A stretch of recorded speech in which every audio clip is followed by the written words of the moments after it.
and welcome to the France 24 interview. I'm Mairead Dundas.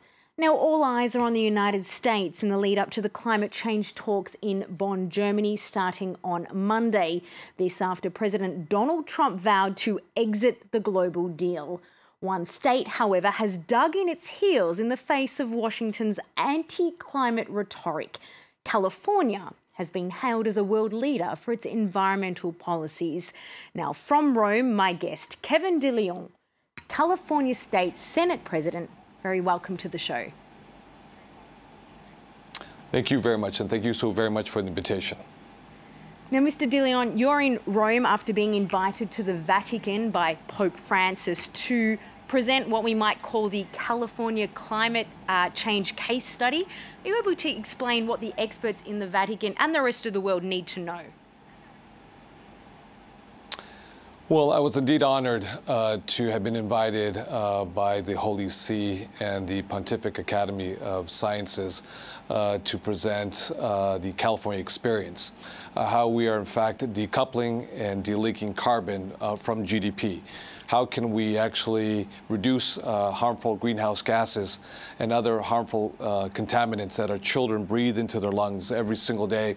And at the same time, how can we actually grow an economy and put people to work? Today, California, using the GDP as an economic metric, is the sixth largest economy in the world. And we have successfully decarbonized, not completely our economy, but we're on a trajectory to decarbonize our economy. And we have actually created jobs. We have taken environmental challenges and converted them into economic opportunities. And that was the opportunity to present at the Vatican, at the Pontific Academy of Sciences conference, and also at the same time really underscore and emphasize our investments in communities that are disproportionately impacted by both greenhouse gases, climate change, and other criteria pollutants, which means our poorest communities, that is communities of color, immigrant communities, communities at the lowest economic strata. What are we doing in California to make sure that they are resilient, to make sure that we provide distributed generation, rooftop solar, as well as access to electric vehicles and weatherization and energy efficiency, all part of a toolbox to reduce our carbon footprint in a state like California. And I want to underscore the following, is that with or without Washington, California is moving forward. Now, we appreciate deeply the leadership of the French people and the French government for convening the Conference of Parties 21 in Paris, France, a few years ago, because what took place and occurred in France, in Paris, was quite historic. To convene so many nations throughout the world in one historic gathering in Paris, France, and to have an actually binding, a legal binding agreement that brings people together with a focus and a vision to reduce our carbon footprint and to do everything within our power to make sure that we're much more resilient. So my hat goes off to the people of France and the French leadership that helped bring this deal together. But be very clear, with Donald Trump, the President of the United States, pulling out of Paris, we have made it very clear in California, with or without Washington, California is moving forward. Now, we often hear that if it were a country, California would be the world's sixth biggest economy, overtaking, in fact, France last year. Does this weight give you the right to position yourself as a direct opponent to Washington, as you've just touched on? Well, I can tell you this. We're not looking for a fight, nor do we want to fight with anyone in Washington, regardless of political party. But you are right. California today is the sixth largest GDP. There's only 5 other economies larger than that of California. It is the United States of America in the aggregate. It is China, Japan, Germany, as well as the United Kingdom, depending on the fluctuations of the sterling, the pound. And at number 6, as you stated correctly, is the great state of California. And at number 7, it is France. And number 8, it is Brazil. Number 9, it is Russia. And number 10, it is Italy. So California's economy is larger than Vladimir Putin's Russia, to put this in context. So it gives us the ability to use our political power, as well as our innovation, our creativity, our ingenuity, our forward thinking as a state that values inclusivity, that values diversity, that values immigrants from all over the world. As long as you come to the great state of California and you obey our laws and you pay your taxes and you pledge your allegiance to the red, white, and blue, we welcome you for who you are as an individual. And we want you to succeed in a great state like California. So that gives us a unique ability to contrast our policies politically with an administration, the Trump administration, that is going clearly in the opposite direction.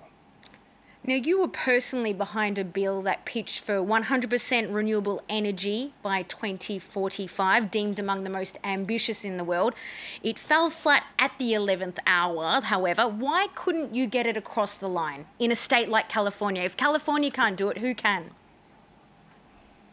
Well, let me tell you this. We have succeeded with Senate Bill 350, which was my measure that I introduced back in 2015, which is 50% renewable portfolio standard, which means that by the year 2030, we will generate half of our electricity in the sixth largest economy in the world from renewable sources, wind and solar.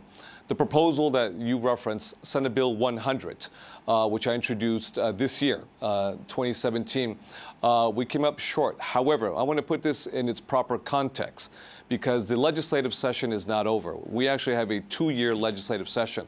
So we have until 2018 of next year.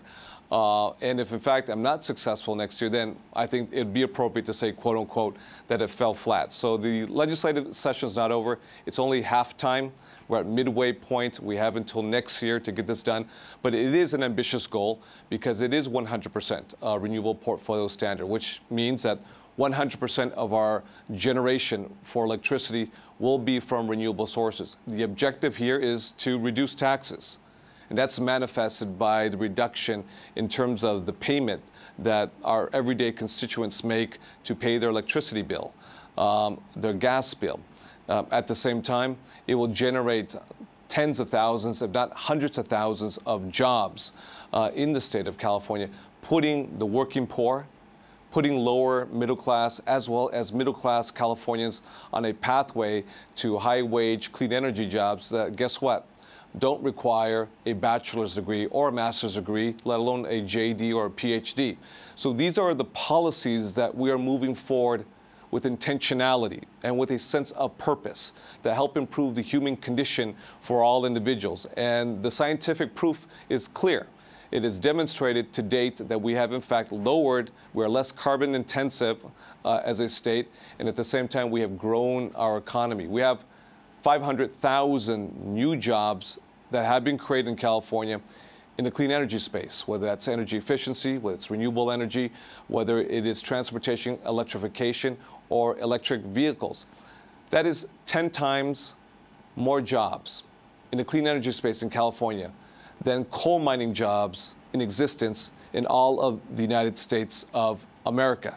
So that gives you the context that when you have an executive branch and a legislative branch that work together in concert with each other, moving policies regardless of what Washington, D.C. does or does not do, we are going to move fast forward because it's right. It's the right thing to do for our environment. It's the right thing to do for our children.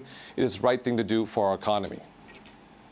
Now, you've said you're not looking for a fight with Washington. However, the Governor, Jerry Brown, has said that his state will use the courts to block the erosion of US climate action, just like the Republicans tried to block Obama's efforts in the reverse sense. You too yourself have said that court may be necessary.